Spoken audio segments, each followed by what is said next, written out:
Hey guys, I'm back. Had a little problem with the microphone. Um, anyway, it's been a few minutes since I ended my other video. I actually had a guy come and pick his car up. He came late and had to pay me, so it's been a couple minutes. But I think I remember where I was. But yeah, anyway, I was talking about, I'd got on the drugs and everything real bad. But before this, it's kind of back up a little bit. When I was 18, I went to church one night with my grandpa before he died. It was right before he died, and it's Pentecostal church. My family that raised and everything in a Pentecostal church, and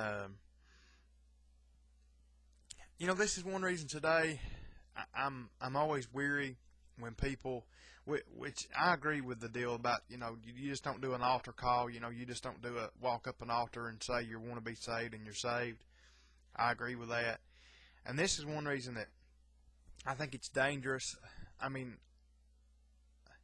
this night, what happened, I guess, I got into the music, they were, really, I got into the preacher screaming and the music, and I got emotional. And so I walked the aisle and everything, and, I cried, and I said I wanted to be saved and all this, and, but it wasn't a real commitment, guys. It wasn't. I did that, and I think I really wanted it in my heart, but I wasn't ready to commit.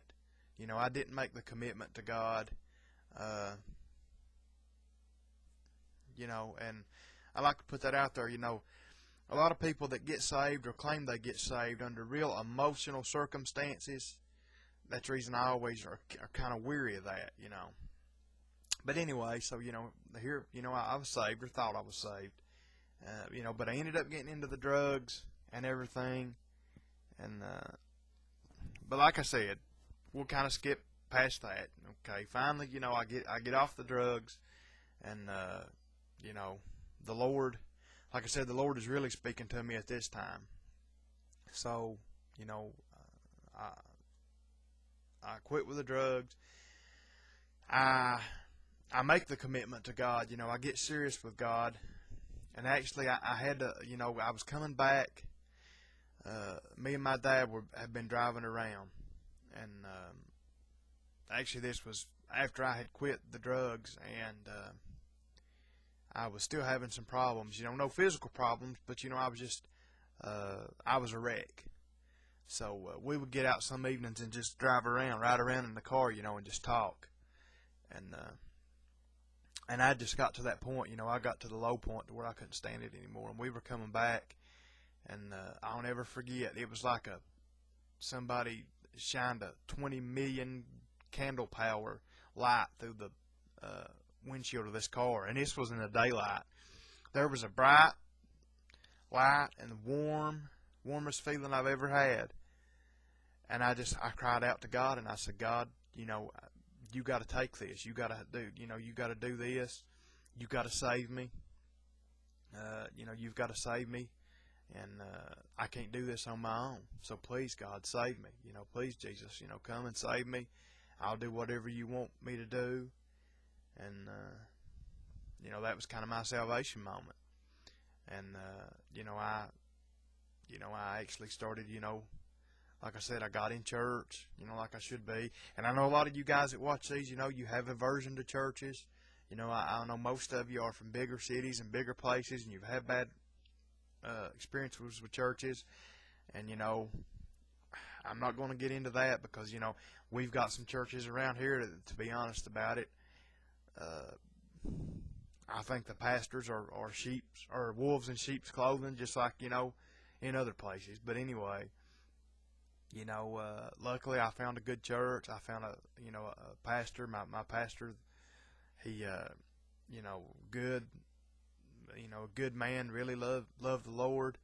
A man that pretty much he almost lived in poverty. I mean, he wasn't in poverty, but now he was about as close to it as you could get without being in it. Him and his wife, sacrificing everything for the Lord. So I got, like I said, I got to going to church. And the Lord really started straightening my life out. He really did. There have been so many miracles in my life. And like I said, here about You know, like I said, that he got me through a $500 a day OxyContin habit, and anybody that knows how strong that stuff is, uh, one of those pills a day is harder than to get off of than heroin. And like I said, I was doing 5 of them a day, 6 of them a day, whatever I could get my hands on, you know. So, you know, just that he got me through that and out of that was a miracle, you know. And I always said, you know, I always thought, I said, you know, Lord, he has to have something planned for me, because he's brought me through too much, you know. He's got me out of too much. And so anyway, I guess it was been probably going on 2 years ago now, you know, after, you know, I had been clean and sober for a long time, and got to be a trustee at my church, and was doing good. And secretly, guys, and I never told anybody this, I never told my mom, never told my dad, I always wanted to be a preacher. I mean, I did. I never thought I could do it, because my biggest reason, because of my fear of people and my fear of talking to people. I mean, like I said, guys, I've been to psychiatrists, psychologists when I was a kid. You guys don't have a clue how deep this went. I mean, I'm talking about getting down on the floor, physically shaking and puking, couldn't talk to people. So that's why I'm saying, if you guys just had a clue how far God has brought me, you'd say, yeah, that's where he wants you. That's a miracle. But, you know, I'd never told anybody that I wanted to preach or anything. And just one day, I mean, out of the blue, my pastor walks up to me. He actually came, before he died, he would come to my garage once a week or something and just visit, you know, talk. And he just came up to me one day, and he just looked at me, and he said, you want to preach, don't you? And guys, I'm not lying to you. I tried everything, every way in the world to say, no, what are you talking about? I mean, I did. When I started opening my mouth and started speaking, I was trying to say, no, not really. Why? I mean, I was trying to say that. My flesh was trying to say that. And when I opened my mouth, the words that came out were, yes, I've always wanted to do that. I've always wanted to preach. How'd you know that? And he said, God's been telling me that. He said, he has been putting on my heart. He said, like crazy, that you want to do that you've been wanting to preach. And I told him, I said, well, I said, I get now that after the words came out, I guess it kind of hit me, and I said, yeah, I've always wanted to. I said, but there's no way I could ever do it. I said, because he knew, you know, he was actually a teacher at a Christian school that I went to when I was a little kid. He knew how I was with people. I said, Jack, I'll never be able to do it. I said, I'm too shy with people. I said, I'll never be able to do it. He said, Seth, God picks the weakest people to do his greatest works. He said, if you could do it on your own, he said, he wouldn't want you to do it. So, anyway, guys, I'm going to stop this video here, and I'm going to start another one just here in a second. See you in a minute.